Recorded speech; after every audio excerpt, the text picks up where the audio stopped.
Yo, welcome back to the channel, ladies and gentlemen. Welcome back to the Liverpool News Roundup video. Today we'll be covering Pep Lijnders accepting a role over at Man City. Does this make him a snake? We'll be also covering Allison basically confirming that he will be staying at the club. We'll be discussing Darwin Nunez apparently turning down a move to Saudi. We'll be covering Stefan Bajcetic. And last but not least, be covering Luis Diaz. So yeah, without further ado, let's get right into it. So Pep Lijnders has accepted a role over at Man City. Now, I mean, if you look at this from a Pep Lijnders perspective, he's not quite cut it at that management level.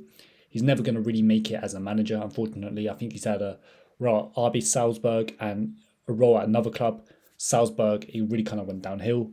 So his level as a management level is going to be like the assistant role, right? So Man City is a good opportunity, good job, good money, prestige. But I mean, it does feel a little bit snaky, right? Because Liverpool, Man City, Man City caused Liverpool a lot of heartbreaks.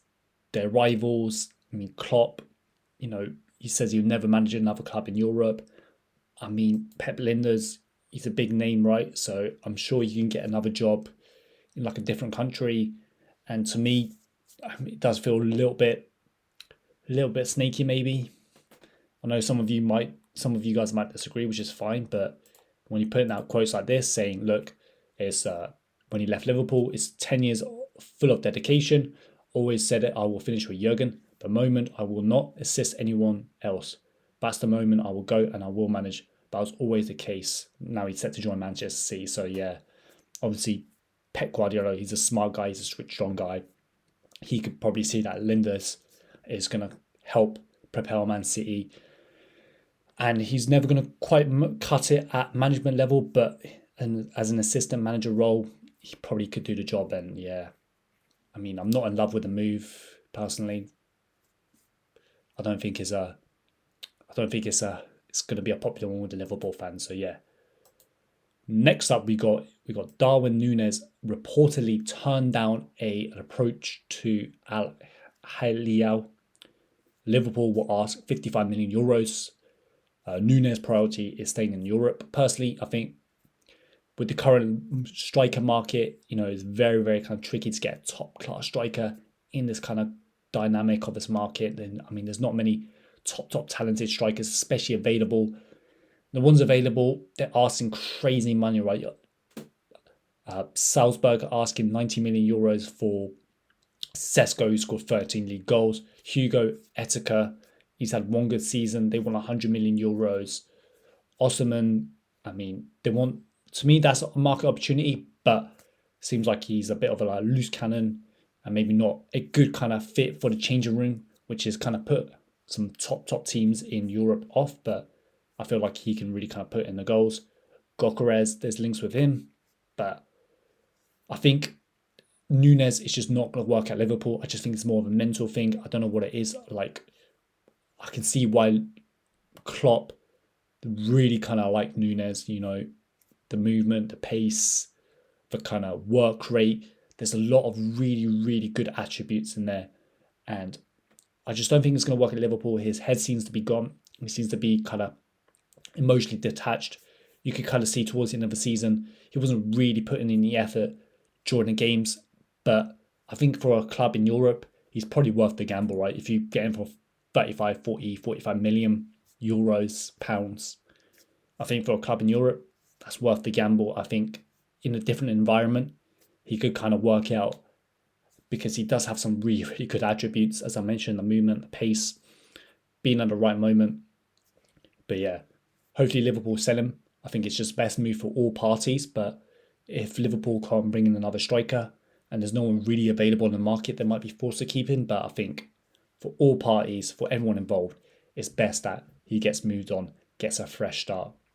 So next up, we got Hugo Etika. More links. Apparently Chelsea are interested, but obviously Chelsea brought in Delap. So do they need another striker? They might want to bring someone else in. And also basically confirming that Nunez, Jota, and Chiesa are all candidates to leave. My thoughts about Hugh Etika. I mean, I think he's a good player. I think there's probably some potential there, but 100 million euros seems a little bit steep. I think the striker market is so light that these players are going for a premium just based on potential. But I just rather just try and get someone more established, whether that's a Gyökeres or a Victor Osimhen, someone at that level where hey, this guy's got goals. I know there's question marks with Gyökeres, qualitatively, the style of play, his pace, blah, blah, blah. But yeah, 100 million euros. I mean, if Liverpool say, look, this is a guy, then I'm going to trust the management, the analytical team. But to me, it seems a bit of a premium. So next up, we got Luis Diaz getting linked to El Nassr, 85 million euros. Now, these Luis Diaz links, it's just one day he's staying, next day he's leaving. I think the truth kind of lies in between. I think Luis Diaz kind of wants to move. I think Liverpool are willing to let him go for the right amount of money. Liverpool can get 85 million euros for Luis Diaz. I think that'd be a good piece of business, but I want Liverpool to be able to replace him properly. And at the moment, again, a bit like the striker market, there's not a lot of good kind of left-sided attacking players available on like a good fee, good transfer fee.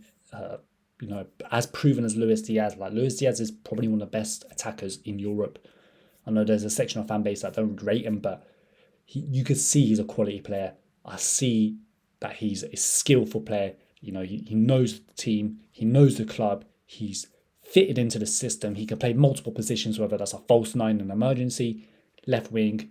So yeah, ideally, unless you can get a like-for-like replacement, I prefer Liverpool to keep him. But that 85 million euros might be too good to turn down. You've got Gakpo on the left.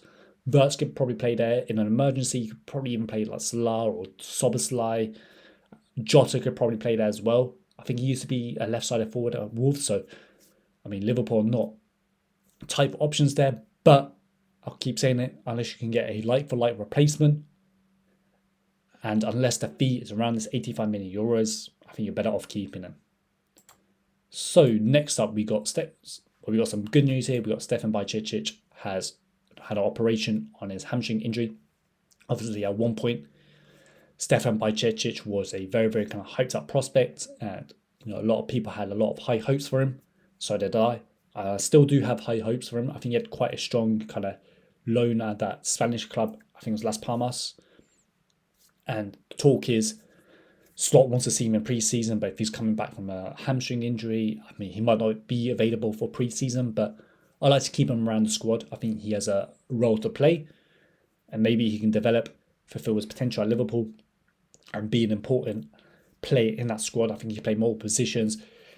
He's a homegrown player, he's good on the ball, and I think he can fulfill his potential. So, yeah, hopefully keep him around. Obviously, he'd probably be around the 4th or 5th choice midfielder, but if Liverpool do keep him, that saves transfer money.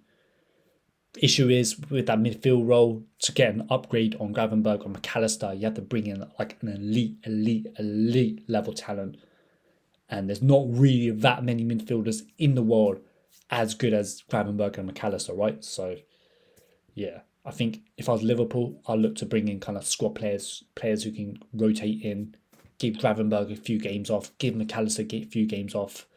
But I think when it comes to priorities and transfer market, I think Liverpool are pretty well stacked in midfield. You've got Endo, he's happy to be a squad player. And I think that midfield role, that midfield position with Curtis Jones, McAllister, Gravenberch is a strong position that doesn't really need to be strengthened in as clearly as left back, striker, positions like that. So yeah, good news, Stefan Bajcetic. Hopefully we see him soon. Now, last but not least, we got Alisson Becker talking about his future at Liverpool. He says, I have 1 year left on my contract and 1 more year on club option. They will probably exercise this option. I think about what I have in hand. It's a great job. It's a decisive moment in my career when a World Cup is coming. So basically, this to me says that Alisson Becker is going to be staying for another 2 years. Alisson Becker, one of the best goalkeepers ever to kind of grace the Premier League, grace Liverpool. This guy is world class, elite, and bringing a replacement is just going to be a close to impossible task, I say. Obviously, you've got Mamadashvili. He's a very good goalkeeper, but he's going to be second choice. Let's keep Allison for another 2 years. Goalkeepers, they can play on until like 38, 39, 40. You know, they can keep playing strong. This to me kind of feels like Liverpool might want to extend his contract, but 2 years left. Alisson might want to move to Saudi or something like that in 2 years' time. But yeah, keeping Alisson. Let's not sell him. I think selling him would be a mistake. One of the best goalkeepers in the world and definitely a club legend. So yeah, super duper appreciate everyone tuning in. Thank you so much for all the subscribers. Make sure to please like, share, comment, sub if you enjoyed the video. All that cliche YouTube stuff. And I'll catch you guys in the next one.